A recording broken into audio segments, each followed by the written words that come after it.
प्रिय विद्यार्थियों, ये भाग प्रथम के प्रथम प्रश्न पत्र समाजशास्त्र का परिचय के द्वितीय खंड में हम लोग मूलभूत अवधारणाओं के अंतर्गत सामाजिक संस्था की अवधारणा के बारे में गत कक्षा में बात कर रहे थे और सामाजिक संस्था के बारे में आपको यह बताने का प्रयास किया गया कि पहली बात तो सामाजिक संस्थाएं अमूर्त होती हैं। क्यों? क्योंकि सामाजिक संस्थाओं का जब हम अर्थ देख रहे थे, सामाजिक संस्थाओं को परिभाषित करने का प्रयास कर रहे थे, उस वक्त आपको यह बताने का प्रयास किया गया कि सामाजिक संस्थाओं से तात्पर्य सामाजिक नियम, सामाजिक मूल्य, सामाजिक मानदंड, इन सब का एक मिले जुले रूप को हम लोग सामाजिक संस्थाएं कहते हैं। यानी कि प्रत्येक समाज ने अपने सदस्यों की आवश्यकताओं की पूर्ति करने के लिए कुछ नियम बना रखे हैं, कुछ सामाजिक मूल्य निर्धारित कर रखे हैं। उन्हीं सामाजिक नियमों, सामाजिक मूल्यों, सामाजिक मानदंडों के अंतर्गत रहकर उस समाज का प्रत्येक सदस्य अपनी आवश्यकताओं की पूर्ति करता है और समाज के सफल संचालन में अपना योगदान देता है। तो सामाजिक संस्थाओं के अर्थ की जहां तक बात है, सामाजिक संस्थाएं सामाजिक नियमों, सामाजिक मूल्यों, सामाजिक मानदंडों का एक समूह है, एक समुच्चय है। इन सब की एक पद्धति है जो कि अमूर्त है। और अमूर्त इसलिए है क्योंकि सामाजिक नियम, सामाजिक मूल्य और सामाजिक मानदंड ये सब जो है अमूर्त होते हैं। इसलिए इन्हीं सामाजिक नियमों के समूह को, इन्हीं सामाजिक नियमों की पद्धति को समाज शास्त्र दृष्टिकोण से सामाजिक संस्था कहा जाता है। इसलिए सामाजिक संस्था एक अमूर्त प्रघटना वस्तु है। सामाजिक संस्था कोई लोगों का झुंड या लोगों का समूह नहीं है, लेकिन सामाजिक संस्था में लोगों का होना जरूरी है। क्योंकि सामाजिक संस्था के अंतर्गत बताया कि सामाजिक संस्थाएं सामाजिक नियमों की पद्धति है, सामाजिक मूल्यों और मानदंडों की पद्धति है। वे नियम है समाज के जो समाज के सफल संचालन में अपना योगदान देते हैं। इन सब नियमों से मिलकर सामाजिक संस्था का निर्माण होता है। और इन नियमों को मानकर, जैसा कि हमने पूर्व में आपको बताने की कोशिश की कि इन्हीं सामाजिक नियमों के अंतर्गत रहकर व्यक्ति अपनी आवश्यकताओं की पूर्ति करता है और समाज के सफल संचालन में अपना योगदान देता है। यानी कि ये जो सामाजिक नियम है, ये जो सामाजिक संस्था है, समाज को सफल रूप से, संतुलित रूप से चलाने में अपना योगदान देती है। ठीक है, तो हम ये कह सकते हैं कि सामाजिक संस्था सामाजिक नियमों की पद्धति है, सामाजिक मूल्यों का एक समूह है। ठीक है, और इन्हीं सामाजिक नियमों के अंतर्गत रहकर समाज के प्रत्येक सदस्य अपनी आवश्यकताओं की पूर्ति करते रहते हैं और समाज के सफल संचालन में अपना योगदान देते हैं। ये सारी बातें हम लोग पिछली क्लास में कर चुके हैं। आज हम आगे बढ़ते हैं और विभिन्न समाजशास्त्रियों ने जो सामाजिक संस्थाओं की जो परिभाषाएं दी उसके बारे में बात करेंगे। इससे पूर्व हम कुछ बातें स्पष्ट कर देना चाहते हैं आपको। पहली बात तो प्रत्येक समाज में कुछ सामाजिक संस्थाएं होती हैं। हम गत कक्षा में बात कर रहे थे। हालांकि समाज एक अमूर्त प्रघटना वस्तु है, उसको देखा नहीं जा सकता, छुआ नहीं जा सकता, क्योंकि समाज सामाजिक संबंधों से मिलकर बना होता है। लेकिन हमने यह भी बताने का प्रयास किया था कि हम ये मान लें कि समाज एक सावयव है, एक शरीर है, जिस प्रकार से मानव का शरीर है। हालांकि मानव शरीर को देखा छुआ जा सकता है, उस दृष्टिकोण से समाज को देखा छुआ नहीं जा सकता, क्योंकि समाज अमूर्त है। तो हम ऐसा मान लें कि जिस प्रकार से मानव शरीर है, ठीक उसी प्रकार से समाज रूपी एक शरीर है। मानव शरीर के विभिन्न अंग होते हैं, ठीक उसी प्रकार से समाज रूपी सावयव के या समाज रूपी शरीर के कुछ अंग होते हैं। जिस प्रकार से मानव शरीर के विभिन्न अंग सब अपना अपना कार्य करते रहते हैं और शरीर को स्वस्थ रूप से संचालित करने में अपना योगदान देते हैं। ठीक है, यही बात सोसाइटी पर लागू होती है कि समाज एक शरीर है, उसके विभिन्न अंग हैं, वे सारे अंग अपना अपना कार्य करते हैं और समाज के सफल संचालन में अपना योगदान देते हैं। तो प्रश्न उठता है कि समाज के अंग क्या हैं? समाज के अंग क्या हैं? तो उसके जवाब में हम ये कहेंगे कि समाज में जो विभिन्न संस्थाएं हैं, प्राथमिक संस्थाएं और द्वितीयक संस्थाएं, ठीक है। विभिन्न प्रकार की सामाजिक संस्थाएं, राजनीतिक संस्थाएं, आर्थिक संस्थाएं, सांस्कृतिक संस्थाएं, जितनी भी संस्थाएं हैं वे चाहे प्राथमिक संस्थाएं हैं चाहे द्वितीयक संस्थाएं, वे सब संस्थाएं समाज रूपी शरीर के अंग हैं। वे सारे अंग, जैसे परिवार है, जाति, प्राथमिक संस्थाओं की बात करें तो परिवार है, जाति है, धर्म है, गोत्र है, पड़ोस है, नातेदारी है, ठीक इसी प्रकार से विभिन्न प्रकार की शैक्षणिक संस्थाएं होती हैं, आर्थिक संस्थाएं होती हैं, राजनीतिक संस्थाएं होती हैं, सांस्कृतिक संस्थाएं होती हैं। ये सबकी सब संस्थाएं एक दूसरे से संबंधित रहकर एक दूसरे को प्रभावित करते हुए, यानी कि संरचनात्मक प्रकार्यात्मक दृष्टिकोण से सब संस्थाएं अपना अपना कार्य करती रहती हैं और समाज के सफल संचालन में अपना योगदान देती हैं। हम कहते हैं कि ये समाज स्वस्थ रूप से, संतुलित रूप से संचालित हो रहा है। तो ये जो संस्थाएं हैं ये समाज के लिए बड़ी महत्वपूर्ण है, क्योंकि यही संस्थाएं समाज रूपी शरीर के अंग है। इस दृष्टिकोण से सामाजिक संस्थाएं प्रत्येक समाज के लिए बड़ी महत्वपूर्ण है। बिना संस्थाओं के किसी भी समाज का अस्तित्व नहीं हो सकता। ये सामाजिक संस्थाओं के बारे में कुछ महत्वपूर्ण जानकारी थी जो प्रत्येक समाजशास्त्र के विद्यार्थी को इन सब की जानकारी होनी चाहिए। सामाजिक संस्थाओं की समाजशास्त्री दृष्टिकोण से परिभाषा की जहां तक बात है, हमने मैकावे पेज की परिभाषा देखी, समनर की परिभाषा देखी, वोगार्ड्स की परिभाषा देखी, किंग्सले डेविस की परिभाषा देखी। सभी का कुल मिला के यही कहना था, जैसा कि मैकावे पेज ने कहा, कि संस्था सामूहिक क्रिया की विशेषता व्यक्त करने वाली कार्य प्रणाली के स्थापित स्वरूप या अवस्था को कहते हैं। समनर का कहना था कि संस्था एक विचारधारा तथा ढांचे का नाम है जो मुख्यतः सुव्यवस्थित प्रणाली द्वारा लोगों की आवश्यकताओं को पूरी करने के लिए संगठित होती है। ठीक इसी प्रकार से ओपन एवं मिल्कोफ ने सामाजिक संस्थाओं को परिभाषित किया, कहा कि कुछ आधारभूत मानवीय आवश्यकताओं की संतुष्टि हेतु संगठित एवं स्थापित प्रणालियां जो है सामाजिक संस्थाएं कहलाती हैं। ऐसी ही बात किंग्सले डेविस ने अपनी परिभाषा में की है कि एक संस्था को किसी एक या अधिक प्रकारों के चारों ओर निर्मित अंतर संबंधित जननीतियों, रूढ़ियों और कानूनों के रूप में परिभाषित किया जा सकता है।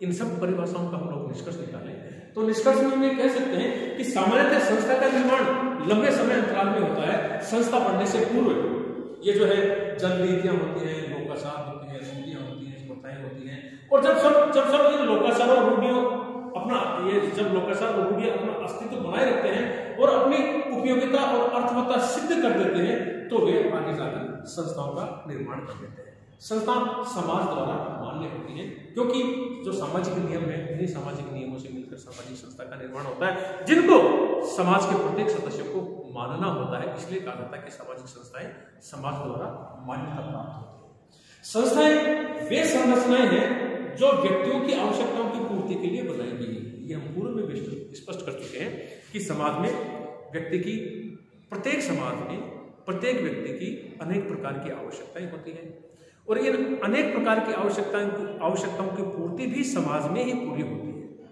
लेकिन समाज ने प्रत्येक व्यक्ति की प्रत्येक प्रकार की आवश्यकताओं की पूर्ति करने का एक तरीका बना रखा है, एक नियम बना रखा है, कुछ मूल्य निर्धारित कर रखे हैं। उन्हीं नियमों को, उन्हीं मूल्यों को हम लोग संस्था कहते हैं। तो समाज में व्यक्ति की जिस भी प्रकार की इच्छा है तो समाज उसको रास्ता दिखाता है कि आपको इस प्रकार की किस्म के, कि आपकी मिठाई खाने की इच्छा है तो बाजार में जाएं, दुकानदार से मोल भाव करें, मिठाई लें, बदले में भुगतान करें।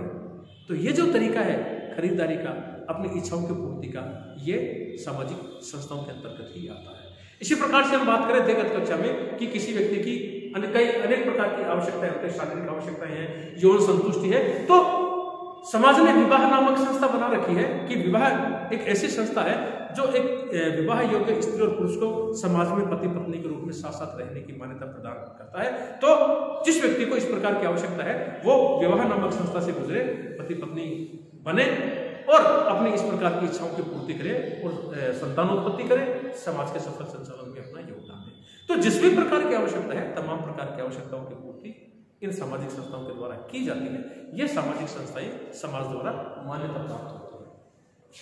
हमारी अनेक आवश्यकताएं हैं, जैसे हम पिछली क्लास में बात कर रहे थे कि हमारी भोजन की आवश्यकता है, हमारे आश्रय की आवश्यकता है, कानून व्यवस्था की या यौन संतुष्टि की, किसी भी प्रकार की आवश्यकता है। इन तमाम प्रकार की आवश्यकताओं की पूर्ति की जिम्मेदारी खुद समाज की है। लेकिन समाज एक रास्ता दिखाता है कि आप इस रास्ते से जाकर अपनी आवश्यकताओं की कर सकते हैं। तो वे जो रास्ते होते हैं, जो रास्ता हमें दिखाते हैं, वे सामाजिक संस्थाएं होती हैं। संस्था नियमों और कार्य पद्धतियों का मिला जुला रूप है। हम बात करें कि संस्थाएं क्या है, नियमों से मिलकर बनती है। नियमों और कार्य पद्धतियों का मिला जुला रूप है, यानी कि संस्था हमको बताती है कि इस प्रकार की आवश्यकताओं की पूर्ति करने का ये नियम है और इस तरीके से आप अपनी आवश्यकताओं की पूर्ति कर सकते हैं। तो नियमों और जो कार्य पद्धतियों का मिला जुला रूप है। अतः हम इसे समूह नहीं कह सकते हैं, संस्था अमूर्त है। बार बार स्पष्ट कर दिया, ये समूह नहीं है, ये तो अमूर्त है जो कि सामाजिक नियमों से मिलकर बनती है। यह नियमों की पद्धति है। प्रत्येक संस्था के अपने प्रकार होते हैं, जैसे हमने बताया कि विवाह एक संस्था है, परिवार एक संस्था है, जाति एक संस्था है, धर्म एक संस्था है, जो व्यक्ति की अनेक प्रकार की आवश्यकताओं की पूर्ति करती है। गिलिन एवं गिलिन जो है, उन्होंने संस्था की कुछ विशेषताएं बताई हैं। गिलिन एंड गिलिन का कहना है कि संस्था में निम्न विशेषताएं देखने को मिलती हैं, जैसे संस्था व्यवस्था की इकाई है, समाज की व्यवस्था बनाए रखने में अपना योगदान देती है, यानी कि सामाजिक नियंत्रण में अपनी भूमिका निभाती है संस्था। दूसरी इसकी विशेषता हमने बताई है, परिभाषित परंपराएं हैं। समाज में अनेक प्रकार की परंपराएं हैं जिनको हम लोग सामाजिक संस्थाओं के माध्यम से ही मानते हैं, जो कि बाकायदा सुपरिभाषित है। अधिक स्थायित्व है, तुलनात्मक दृष्टिकोण से सामाजिक संस्थाएं, देखो एक तो समिति होती है और एक संस्था होती है। समिति किसी उद्देश्य को लेकर बनाई जाती है, उद्देश्य की पूर्ति होने के पश्चात समिति या तो स्वयं समाप्त हो जाती है या उसके समाप्त होने की घोषणा कर दी जाती है। जबकि संस्थाएं समाज में लंबी, स्थायी और तुलनात्मक दृष्टिकोण से ज्यादा मजबूत होती है, लंबे समय तक चलने वाली होती है, उनका कार्यकाल बहुत लंबा समय होता है। सांस्कृतिक उपकरण है, हमारे तमाम प्रकार की जो संस्कृति के तत्व हैं, उन सांस्कृतिक तत्वों को, संस्कृति को हम लोग विभिन्न प्रकार की संस्थाओं के माध्यम से सीखते हैं, उनको आत्मसात करते हैं और अपने जीवन में शामिल करते हैं। स्पष्ट प्रतीक है, गिलिन एवं गिलिन के अनुसार सामाजिक संस्थाओं की स्पष्ट प्रतीक है। एक या अनेक सुस्पष्ट उद्देश्य होते हैं, जैसे कि हमने आपको बताया कि प्रत्येक सामाजिक संस्था समाज के सदस्यों की आवश्यकताओं की पूर्ति करती है। इसलिए जो संस्थाओं का निर्माण होते हैं, वे संस्थाओं के निर्माण किसी उद्देश्य को लेकर होते हैं, और जो सबसे महत्वपूर्ण उद्देश्य है वह यह है कि इन संस्थाओं के माध्यम से समाज के सदस्यों की आवश्यकताओं की पूर्ति होती है। संस्था के कुछ मूलभूत तत्व हैं जिनका कि उल्लेख मैकएवर एंड पेज ने किया है। संस्था के मूलभूत कुछ तत्व हैं जिसमें उन्होंने बताया है मैकएवर पेज ने कि एक तो सामाजिक संस्था का एक ढांचा होता है, और यह ढांचा जो है मूर्त नहीं होता है, अमूर्त होता है। सामाजिक संस्था के कुछ नियम तथा कानून होते हैं, जैसे कि हमने आपको बताया कि नियमों से मिलकर ही सामाजिक संस्था का निर्माण होता है, जिससे प्रत्येक समाज की व्यवस्था संतुलित रूप से बनी रहती है। अपेक्षाकृत स्थायी होती है, जैसा कि हमने बताया कि तुलनात्मक रूप से सामाजिक संस्थाएं स्थायी होती हैं। अपेक्षाकृत स्थायी संरचना है। अगला जो बताया है, उन्होंने बताया है मैकएवर पेज में कि ये सामाजिक विरासत है। सामाजिक संस्थाएं प्रत्येक समाज की सामाजिक विरासत होती है, ये मैकएवर पेज के अनुसार, यानी कि इन सबसे मिलकर मैकएवर पेज के अनुसार सामाजिक संस्थाओं का निर्माण। इसी प्रकार से जो है हेंसन एक समाज शास्त्री है जिन्होंने सामाजिक संस्थाओं के तत्वों का उल्लेख किया है। हेंसन ने जो सामाजिक संस्था के तत्व बताए हैं, वे बताए हैं संस्थाओं के साथ हमेशा व्यवस्थित समूह जुड़े हुए होते हैं। जैसे एक परिवार एक संस्था है, उसके साथ जो व्यवस्थित समूह जुड़े हुए होते हैं। हेंसन के अनुसार में क्या है, जैसे परिवार एक संस्था है तो परिवार के साथ गोत्र जुड़ा हुआ होता है, जाति जुड़ी हुई होती है, वर्ग जुड़े हुए होते हैं, राजनीतिक दल जुड़े हुए होते हैं, श्रम संघ जुड़े हुए होते हैं। इस प्रकार से हेंसन के अनुसार संस्थाओं के साथ हमेशा व्यवस्थित समूह जुड़े हुए होते हैं। ठीक है। दूसरा जो तत्व बताया हेंसन ने बताया कि संस्थाओं के साथ जटिल व्यवहार प्रतिमान जुड़ा रहता है। जैसे विवाह एक संस्था है, ठीक है, उसके साथ देवर विवाह है, बहिर्विवाह है, बहु विवाह है, दहेज है, खेल नृत्य है, बारात का स्वागत है, पाणी ग्रहण संस्कार है, विदाई है, मंत्रोच्चारण है। ये अनेक प्रकार के समूह है, प्रत्येक प्रकार की संस्था के साथ जुड़े हुए होते हैं। हेंसन के अनुसार अगला जो तत्व है सामाजिक संस्था का है कि संस्थाओं की पृष्ठभूमि में भौतिक संस्कृति के तत्व भी जुड़े होते हैं। संस्थाओं की पृष्ठभूमि में भौतिक संस्कृति के तत्व भी जुड़े हुए होते हैं। इसका मतलब ये जैसे जेल है, स्टोर है, फैक्ट्री है, बैंक है, होटल है, संपत्ति है, मंदिर है, स्कूल है, कॉलेज है, विश्वविद्यालय है। ये क्या है कि सामाजिक संस्थाओं के साथ कुछ भौतिक तत्व भी जुड़े हुए होते हैं। इनकी संस्थाओं में इन सब का होना भी जरूरी है। ये हेनसन का वर्गीकरण था। इसके अतिरिक्त सामाजिक संस्थाओं के प्रकारों की जहां तक बात है, आपके पाठ्यक्रम के अनुसार आपके पाठ्य पुस्तकों में विभिन्न प्रकार की संस्थाएं बताई गई हैं, जैसा जिसका उल्लेख हम कर चुके हैं। पहली बात तो जब हम ये बता सकते हैं कि संस्थाएं दो प्रकार की होती हैं, कुछ प्राथमिक संस्थाएं और कुछ द्वितीयक संस्थाएं। प्राथमिक संस्थाएं वे हैं जो हमारी प्राथमिक आवश्यकताओं की यानी कि मूलभूत आवश्यकताओं की पूर्ति करते हैं, जैसे परिवार है, जाति है, धर्म है, गोत्र है, पड़ोस है, नातेदारी, जिनका सदस्य व्यक्ति अनिवार्य रूप से होता है, जिसकी सदस्यता ऐच्छिक नहीं होती है। जन्म लेने के साथ ही व्यक्ति किसी परिवार का सदस्य हो गया, उसकी जाति निर्धारित होगी, उसका गोत्र निर्धारित हो गया, उसकी नातेदारी निर्धारित होगी, वो किस धर्म का है वो निर्धारित हो गया, उसका पड़ोसी कौन है, वो किसका पड़ोसी है, ये निर्धारित हो गया। तो ये प्राथमिक संस्था। इसके साथ साथ कुछ द्वितीयक संस्थाएं होती हैं जिनका व्यक्ति सदस्य बनता है अपनी आवश्यकता के अनुसार, अपनी इच्छा के अनुसार। लेकिन ये द्वितीयक संस्थाएं व्यक्ति के व्यक्तित्व के विकास में बड़ी महत्वपूर्ण भूमिका निभाती हैं। जैसे अनेक प्रकार की राजनीतिक संस्थाएं हैं, आर्थिक संस्थाएं हैं, सांस्कृतिक संस्थाएं हैं, ये द्वितीयक संस्थाओं के अंतर्गत आती है। तो इसको हम लोग 6 प्रकारों में बांट सकते हैं। एक तो कुछ सामाजिक संस्थाएं होती हैं, जैसे कि हमने आपको बताया कि जो प्राथमिक संस्थाएं हैं, ये प्राथमिक संस्थाएं को हम लोग सामाजिक संस्थाओं की श्रेणी में रखते हैं। जैसे विवाह है, घर है, उत्तराधिकार है, यौन संबंध हम लोग विवाह संस्था के माध्यम से बनाते हैं, वन शामिल है, ठीक है, जिनके माध्यम से हमारी प्राथमिक आवश्यकताओं की पूर्ति होती है। कुछ आर्थिक संस्थाएं होती हैं, जैसा कि हमने बताया बैंक है, बाजार है, ये आर्थिक संस्थाओं के अंतर्गत आती हैं। और तीसरा राजनीतिक संस्थाएं हैं, जैसा कि हमने आपको बताया था कि कोई व्यक्ति राजनीति में रुचि रखता है या चुनाव लड़ना चाहता है तो उसको किसी न किसी राजनीतिक दल का सदस्य होना पड़ेगा। कुछ धार्मिक संस्थाएं होती हैं,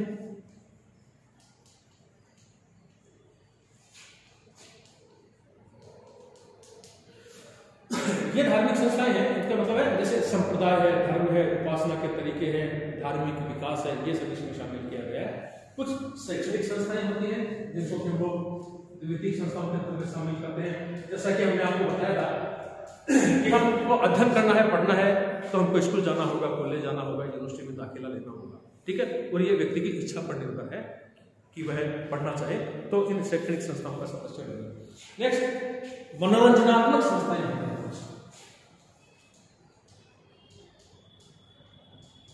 मनोरंजनात्मक संस्थाएं जिनका व्यक्ति अपनी इच्छा के अनुसार सदस्य बनता है, जिनको कि हम लोग द्वितीयक संस्था में शामिल करते हैं। जैसे एक क्लब है, सिनेमा है, खेल समूह है, उनका व्यक्ति सदस्य बनता है।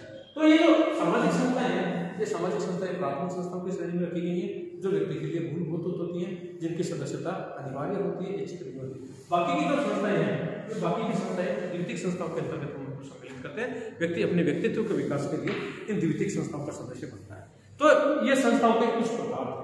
संस्थाओं के कार्य की जहां तक बात है, हमने आपको बताया था कि संस्थाओं का सबसे महत्वपूर्ण कार्य है समाज के सदस्यों की आवश्यकताओं की पूर्ति करना, क्योंकि संस्थाओं के माध्यम से ही व्यक्ति समाज सम्मत तरीके से अपनी आवश्यकताओं की पूर्ति करता है और समाज को सुचारू रूप से संचालित करने में अपना योगदान देता है, समाज का एक क्रियाशील सदस्य बनता है। तो वे संस्थाएं हैं जो प्रत्येक समाज में प्रत्येक सदस्यों की आवश्यकताओं की पूर्ति करते हैं। तो सबसे महत्वपूर्ण इसका जो कार्य है संस्था का, वो है ये मानवीय आवश्यकताओं की पूर्ति में सहायक है और कार्य की दिशा निर्धारित करते हैं। व्यक्तियों के कार्यों को सरल बनाती हैं, क्योंकि ये हमको रास्ता सुझाती हैं। क्योंकि हमने आपको बताया व्यक्ति के अनेक प्रकार की शारीरिक, मानसिक, आर्थिक, राजनीतिक, धार्मिक, शैक्षणिक, सांस्कृतिक आवश्यकताएं होती हैं, और ये आवश्यकताएं हमारी किस संस्था के माध्यम से पूरी हो सकती है, ये हमें संस्थाएं बताती हैं। तो एक रास्ता हमको दिखाती है कि आपकी आवश्यकता इस प्रकार से पूरी हो। ये हमारे व्यवहारों पर नियंत्रित करती है। जैसा कि हमने आपको बताया था कि सामाजिक संस्थाएं सामाजिक नियंत्रण में बड़ी महत्वपूर्ण भूमिका निभाती है, क्योंकि व्यक्ति जब समाज के बताए गए तौर तरीकों के विपरीत जाकर व्यवहार करता है तो उससे समाज असंतुलित होने लगता है, ठीक है। और जब इस प्रकार के व्याधि के तत्व समाज में बहुत ज्यादा हो जाते हैं, सामान्य तथ्यों से ज्यादा व्याधि के तत्व हावी हो जाते हैं, तो वह समाज असंतुलित होने लगता है। तो संस्थाओं का वह काम है कि व्यक्ति की आवश्यकताओं की पूर्ति भी होती रहे और समाज संतुलित रूप से चलता भी रहे। तो ये संस्थाएं हमको ये रास्ता दिखाती है कि आपको इस प्रकार का व्यवहार करना चाहिए, समाज आपकी इस प्रकार की आवश्यकता है और इस प्रकार की आवश्यकता की पूर्ति करने का तरीका ये है। तो संस्थाएं सामाजिक नियंत्रण में बड़ी महत्वपूर्ण भूमिका निभाती है। परिस्थिति एवं भूमिकाओं को निर्धारित करती है और संस्कृति की वाहक होती है। यानी कि व्यक्ति को समाज में जो पद मिलता है, परिस्थिति मिलती है, उस पद के अनुसार उस पद के साथ क्या भूमिकाएं जुड़ी हुई हैं और उस परिस्थिति के अनुसार वह अपनी भूमिकाओं का निर्वाह कैसे करे, ये सारी की सारी बातें हमें सामाजिक संस्थाएं बताती है। सामाजिक संस्था संस्कृति के वाहक हैं, क्योंकि एक पीढ़ी से दूसरी पीढ़ी को संस्कृति हस्तांतरित की जाती है। तो जिनके माध्यम से संस्कृति हस्तांतरित की जाती है वे क्या होते हैं? ये परिवार होती है, जाति होते हैं, धर्म होते हैं, गोत्र होते हैं, पड़ोस होते हैं, नातेदारी होते हैं। ये इस प्रकार के विभिन्न प्रकार के जो नैतिक संस्थाएं हैं, इन्हीं संस्थाओं के माध्यम से जो संस्कृति है एक पीढ़ी से दूसरी पीढ़ी ट्रांसफर होती है, हस्तांतरित होती है और सामाजिक परिवर्तनों में भी सहायक है। क्योंकि परिवर्तन प्रकृति का नियम है, जो कि समाज की प्रकृति का एक हिस्सा है, इसलिए समाज में भी परिवर्तन आए बिना नहीं रहता। तो समय के साथ, परिस्थितियों के साथ संस्थाएं अपने स्वरूप में परिवर्तन करती रहती है।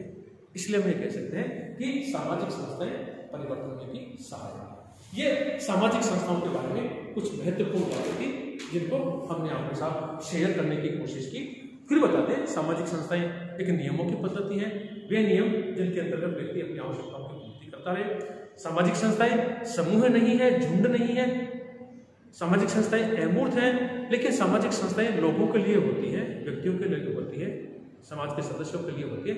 इसलिए सामाजिक संस्थाओं में व्यक्तियों का होना जरूरी है। ये सामाजिक संस्था के बारे में कुछ महत्वपूर्ण बातें थी।